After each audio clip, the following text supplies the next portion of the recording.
Attention YouTube reviewer, the following video is filmed on a private gun range by a firearms expert. All firearms are handled responsibly and at no point are any bystanders present or ever at risk.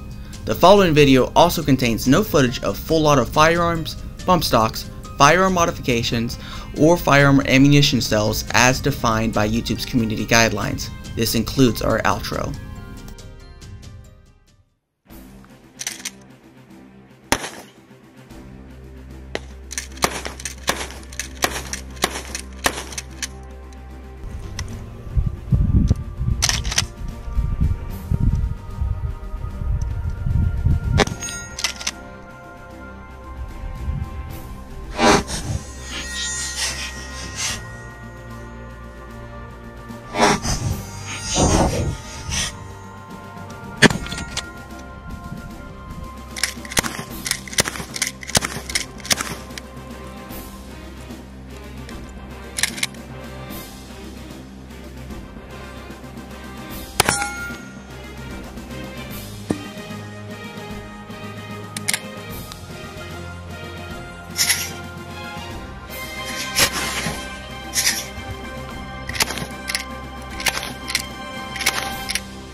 Alright guys, welcome back.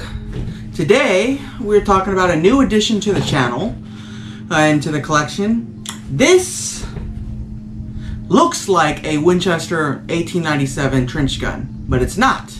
It's actually a little bit more rare, although not quite as valuable. This is a Chinese Norinco Model 97 trench gun.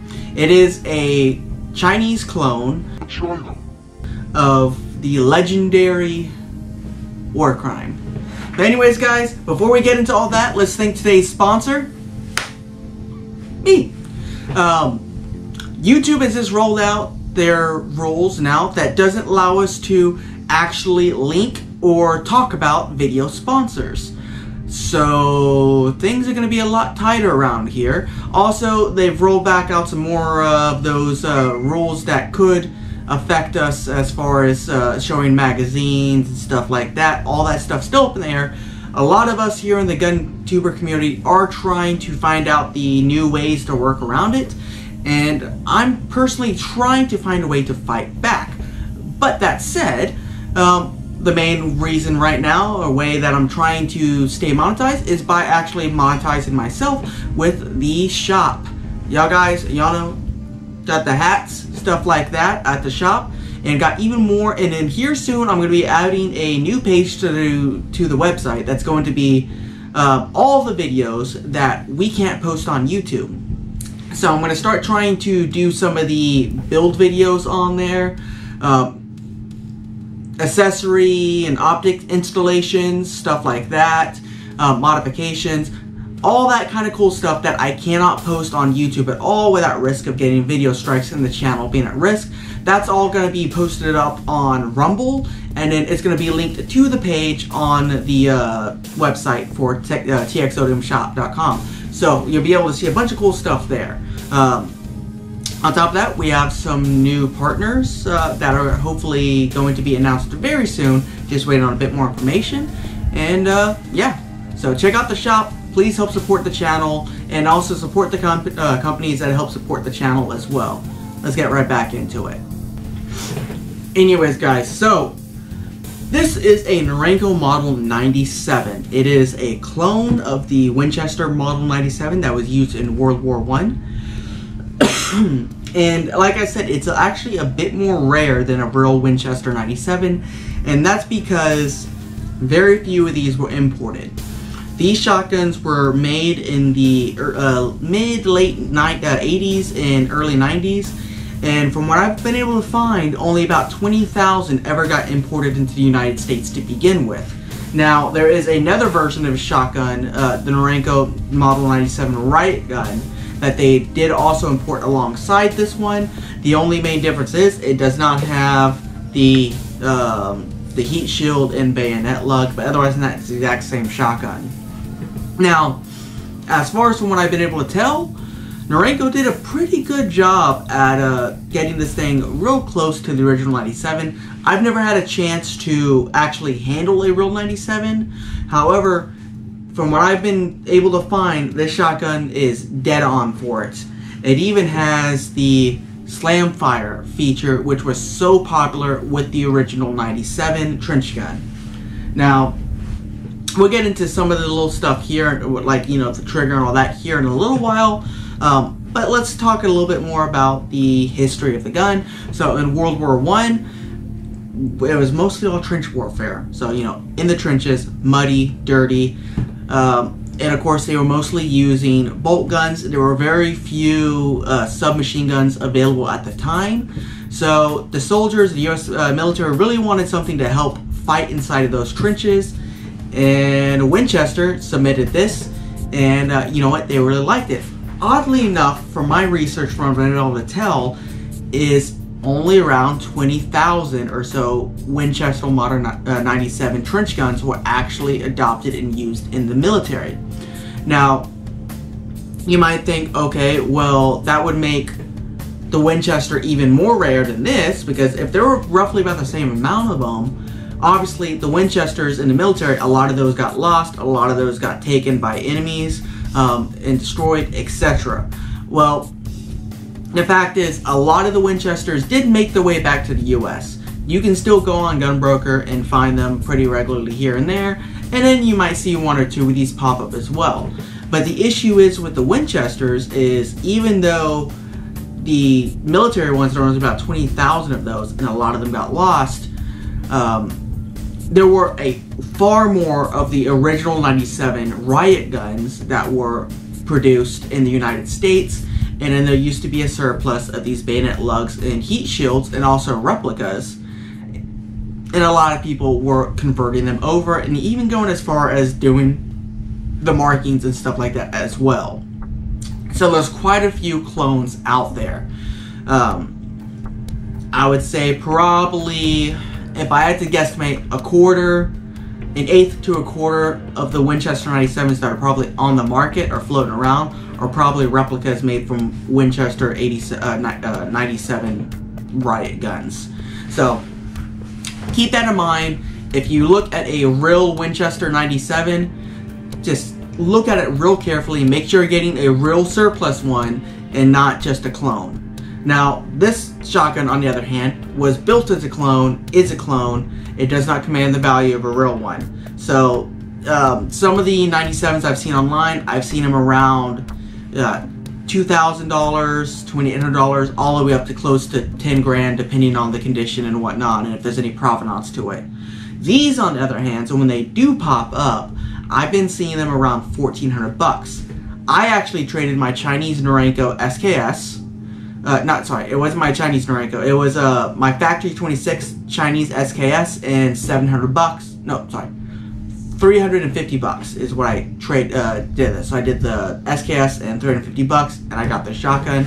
And the reason I did that is because I can get another Chinese Factory 26 SKS a lot harder to get my hands on one of these. So,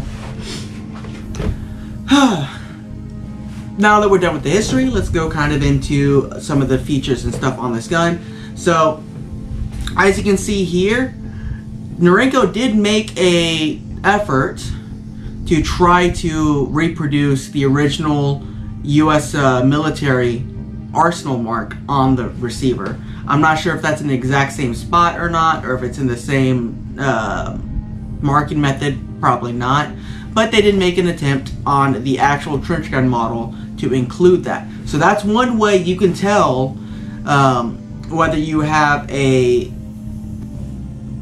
one of the riot Norincos that just had a heat shield put on it, or if you have an actual trench gun from the factory, is the Riot is not going to have that mark right there from the arsenal. Of course, up top here we have 12 gauge, 2 3/4. Down over here we have the importer, stuff like that, and on the bottom we have a nice big made in China on it. So nothing too crazy on it. Now time for an ADD break. 3, 2, 1, fire!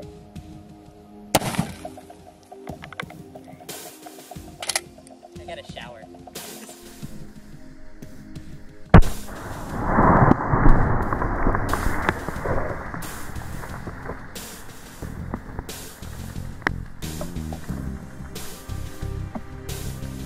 Readjust this here real fast. None too much to really talk about on the markings. Now, as far as the operation of this gun, it does slam fire just like the original. And if you can see here, this trigger is super far back and has very little movement. Now, I've had trouble getting used to this trigger. You're going to see in some of the clips in the videos. It's really weird because it's a really heavy trigger, to be honest. And it also, it's kind of weird. So let's kind of ghost this. So pop this hammer back. Now you see there was 2 clips. This does have a half cock here, and that acts as a safety. So you could carry this shotgun with one in the chamber on half cock like a revolver, and it's safe. Go back to full cock. See the trigger's up here. Trigger moved up a little bit, and it lets kind of ghost this trigger here. Get a little bit of play, and then a heavy wall.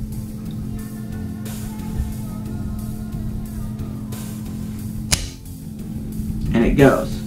Now let's see. Oh, what's this? There's no reset. That's a good thing. At all. And that's because when you go back, the trigger holds back.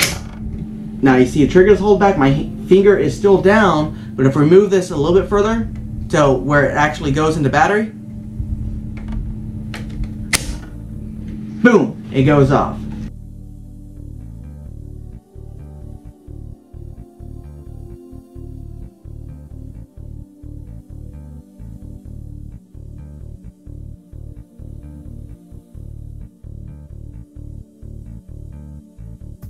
Then we can let off.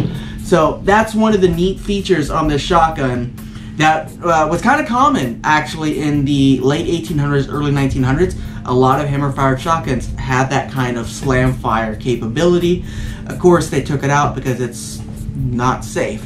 And I will say there is a little bit of truth to that. Now, I will admit, and you're going to see this in some of the video. While slam firing this shotgun, if you're not really accustomed to that kind of mix of recoil and whatnot, your hand can slip off of this forward grip pretty easily, and it happened to me quite a few times. Also, you know, smaller hands, you know, also make it hard, and then this grip isn't super grippy. So that was something that I did notice is while racking this thing back and forth, and when you fire that off, if you're not prepared for it, the recoil will pop you off, especially if you're trying to do it from the shoulder. Then it's really easy to get that recoil and get off, because for me, I don't have as good grip on it as if I have it down here on my hip, you know, hip firing it, which is how they would have did it back in the war anyways. So it's not a major problem, but it is something that, you know, if you end up with one of these, or you end up with an actual Winchester and you test fire it the first time and you decide to test out that slam fire, something just to keep mind of is you can slip it and it can fall off. Now, of course, with this being a pump action shotgun, you just fired it, your hand comes off of it, and you drop the gun down or something like that. There's nothing really to be worried about, because it's got just the empty case in the chamber, and it's not really going to, there's nothing to really happen. If it was a semi-auto, it'd be a different situation. So that is one thing. Now, if you're shooting this thing single shot, this trigger does take getting used to. A lot of my shots that I did where I flinched because where I thought it would normally break, where some triggers would normally break, like normally that little bit give right there, I would think that that's going to be the break with how stiff it is, and I would flinch. But it's actually a little bit past that. So that's something to keep in mind. It just takes getting used to. You have to understand, when this shotgun was invented and designed, people looked at a lot of things a little differently. So now that we're done with everything up here, oh, another thing. So another thing that's interesting about the way this works, this particular shotgun you have to keep an eye out, is where your hand placement is on this wrist. I wish this had a bit more of a pistol grip type grip that came down a little bit further and made this a little bit tighter angle here. That way your hand can sit down a little bit further and you have a little bit more, I guess, meat up against your hand to keep it from sliding. So another two problems that I had with the shotgun while firing it from the hip and slam firing it is twofold. First, as you're holding it, eventually the shotgun's going to slide down and the trigger guard's going to start getting you on your finger, and every shot's going to be putting a nice little jolt up against your finger. The other thing is, of course, the bolt itself. So obviously if it's sliding back, you got larger hands, you can start catching yourself with that bolt in your hands. And if you look, it's actually kind of beveled a little bit, just because I assume that might be one of the concerns, because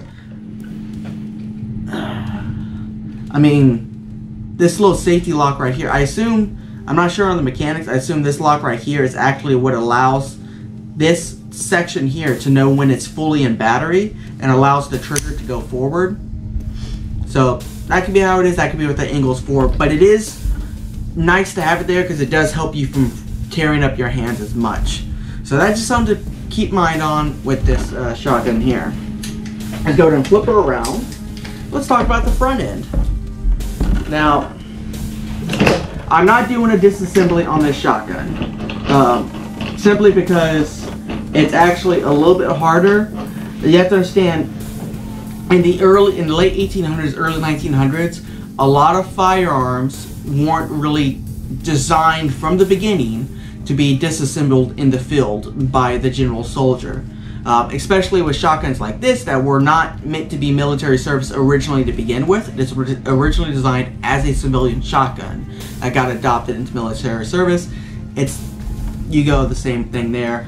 You don't really disassemble this thing that much. So I'm not doing a disassembly on this particular shotgun. Maybe in the future I might do a video specifically on just disassembling it, but not today. Now, we look over here at the most interesting feature of this shotgun, and that is the bayonet lug and the heat shield. Now, the shotgun does have a 20-inch barrel, and it does have the bayonet lug here. And what's interesting about this bayonet lug is I didn't have the right bayonet. Yeah, no, I didn't have the right one. So what I did, because I do work with metal quite a bit, is I actually modified the bayonet lug to work with my World War II era 03A3 bayonet.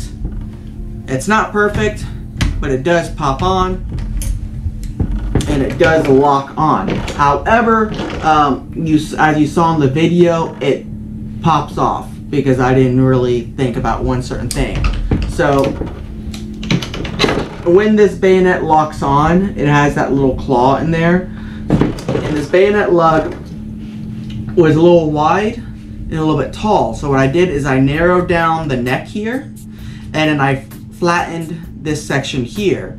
Then what I did is I made an additional cut where I flattened this section here, and I made a notch for that little claw to hook onto. Now, one of the reasons y'all don't freak out about me modifying this, for one, it's not an original Winchester. Chill. These heat shields are available on the market still. Chill. Plus, with this metalwork, I can make this back to original anytime I want. Just a little bit of weld, a little bit, grinding, rebluing, and it will look just like original for if I ever get an original bayonet to go with this shotgun. So just keep that in mind.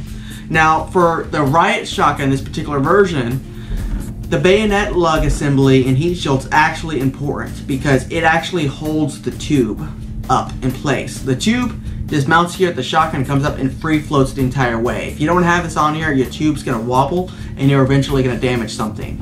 There's actually a little plate here with a knob on the end of it that actually sits inside of the bayonet lug assembly. The bayonet lug is held on by 3 screws, and these screws do actually have cutouts in the barrel that actually set the screw in there to keep it from rotating and keeping it from sliding forward. So that's also good. The bead is actually part of the shield itself. So the Riot shotgun has a bead on it, on the barrel, because it doesn't have the shield. This one does. That's another way you can tell whether you have a Riot shotgun that has had the heat shield put on, is if there's any kind of hole drilled in the barrel for the bead. So that's that. Like I said, not very complicated. The reasons why I modified the lug over the bayonet is because, one, I don't want to modify this bayonet. Nothing wrong with the bayonet. It's a lot easier for me to modify this and fix this and repair this and replace this than it is for this. So that's why I did it, but I wanted a bayonet for the video. So sue me.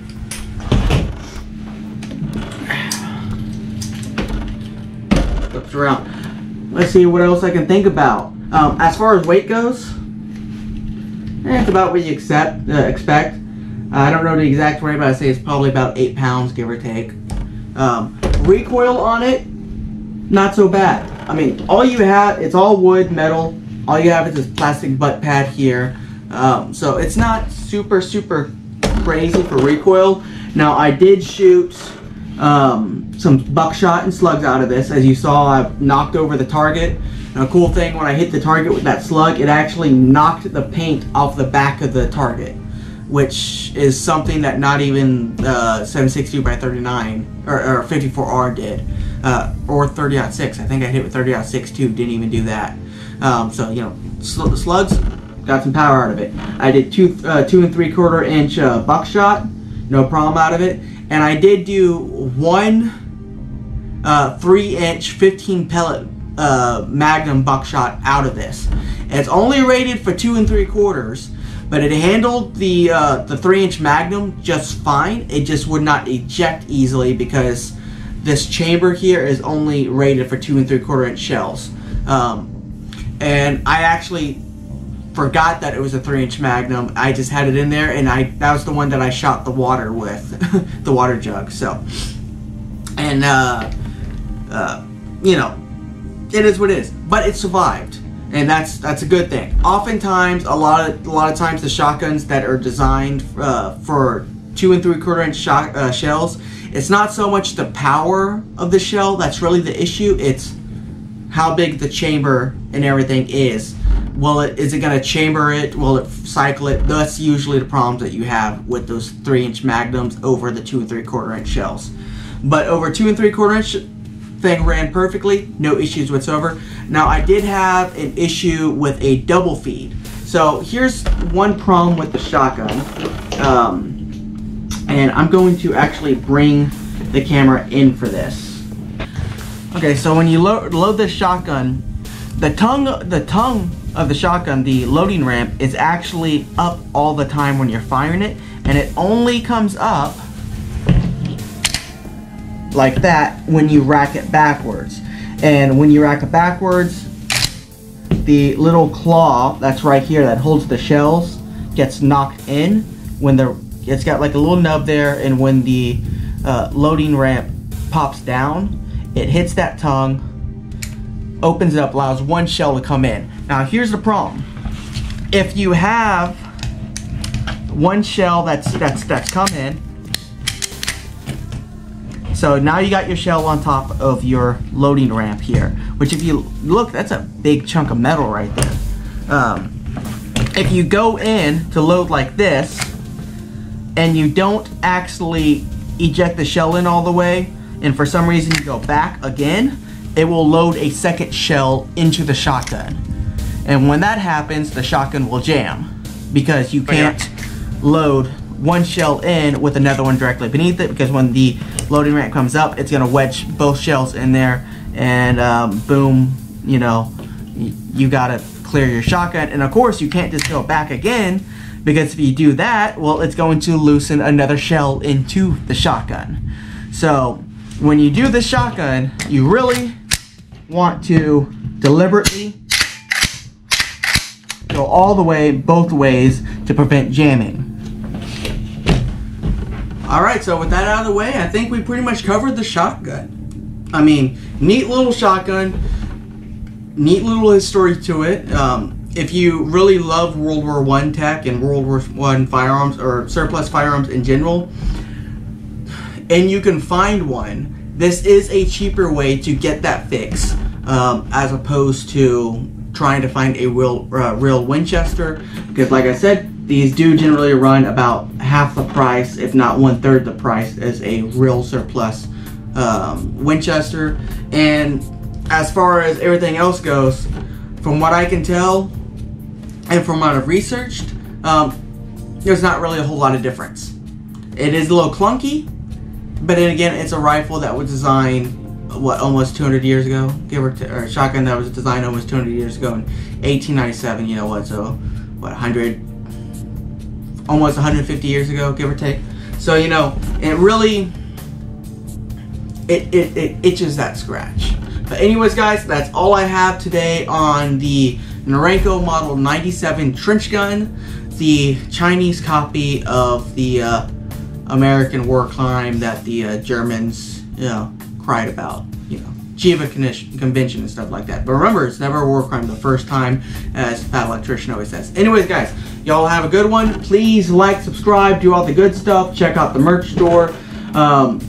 I've got a petition that I got posted up that I'm trying to get a lot of signatures for. That way I can try to take it to some state representatives here in Texas that I have access to try to fight YouTube's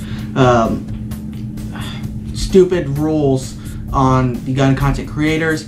You guys, please support all of us, because we're trying to fight, we're trying to keep this content coming to y'all. YouTube's making it harder, they want to get rid of us. But anyways, guys, y'all have a good one, and I'll see y'all next time.